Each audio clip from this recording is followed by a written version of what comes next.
People are so validating until you believe something else. And so, in this situation, what happened was so beyond horrifically unfathomable that the person with me, who was too weak to withstand the reality of what was happening, came up with a version that was more palatable, and it was a lie, and spread it like wildfire throughout that entire town. And I went from being this person that supposedly had this mission and purpose, and that was family, and that belonged, that was loved. All of a sudden I became nobody. And all of a sudden nobody was there anymore.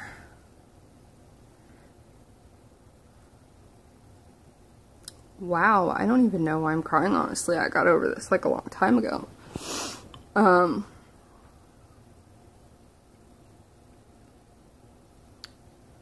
It was about the most, probably the most lonely I'd been since I was a baby locked in a closet for hours on end by myself.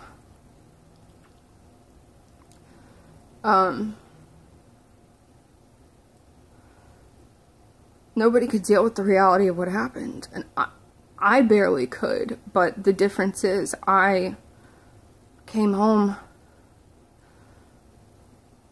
to a man that told me he loved me,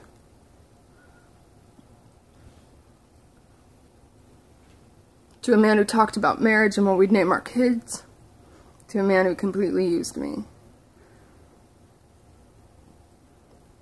that ran away like a little child and disappeared.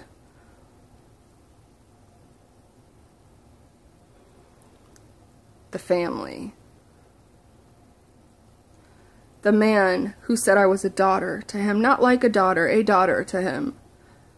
Who told other people I was his daughter, who made comments constantly about how much he loved me and how much I was a daughter to him. And I'd be at Catholic Mass and he'd come out of Catholic Mass and say, "Oh, yeah, I was like, I thought both my daughters were here, but it looks like just one of them is." And I was like, "Who?" He's like, "You." He's not the first guy that came along to say I was a daughter to him.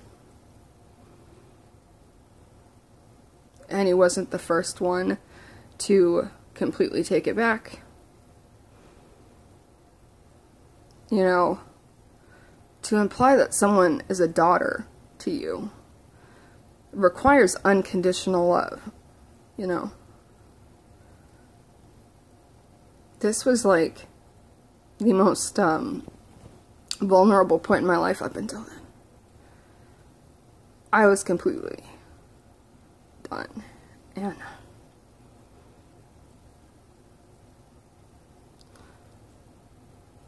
And when the words that came out of this guy's mouth, I never said you were a daughter, I said you were like a daughter. Which is a lie. But it didn't matter, you know, the fact that he said it. I just realized that these people only quote-unquote loved me because of whatever it was that I made them feel, whatever it was that I did to make them feel like better people or better Catholics, or... And then the only couple people there who authentically loved me, the two little girls that authentically loved me and saw through all the other things and were never afraid of me. Ever. When adults were afraid of me, they weren't afraid of me. They were manipulated. And parts of them were destroyed too, in order to demolish my character and remove me from the scenario. In the end, that's what it was. Everybody just wanted me gone. I was just a problem. You know, I was just a burden. I just needed to leave.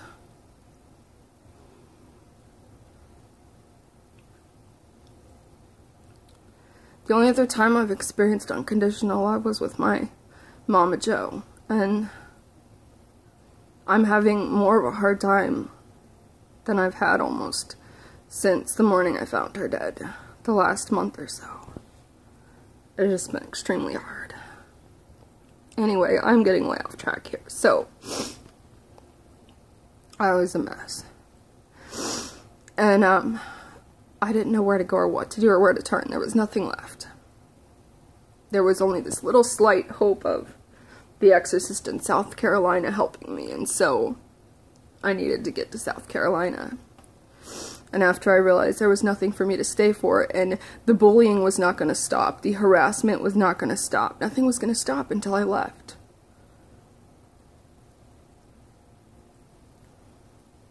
I left, and I moved to Myrtle Beach. That's when the beginning of my end happened. The beginning of my very, very end. I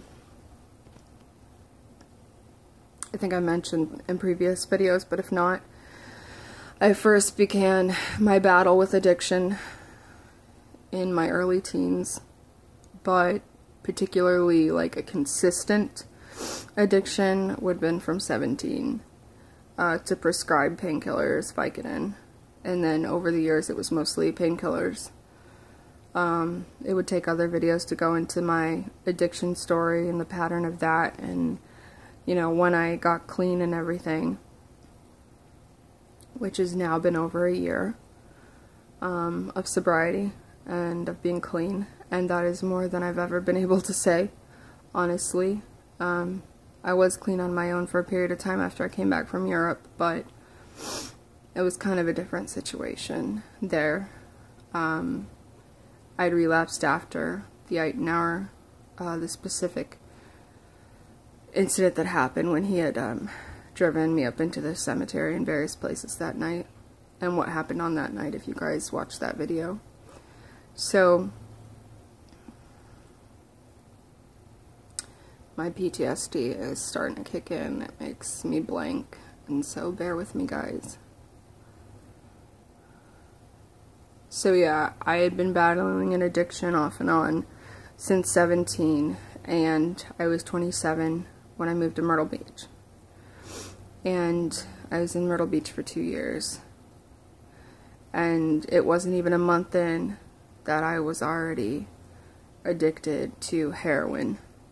And the heroin was very heavy for a long time.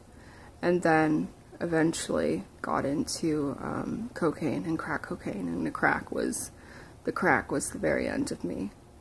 You know, I definitely, if there weren't a God, there's no way I would have come out of that.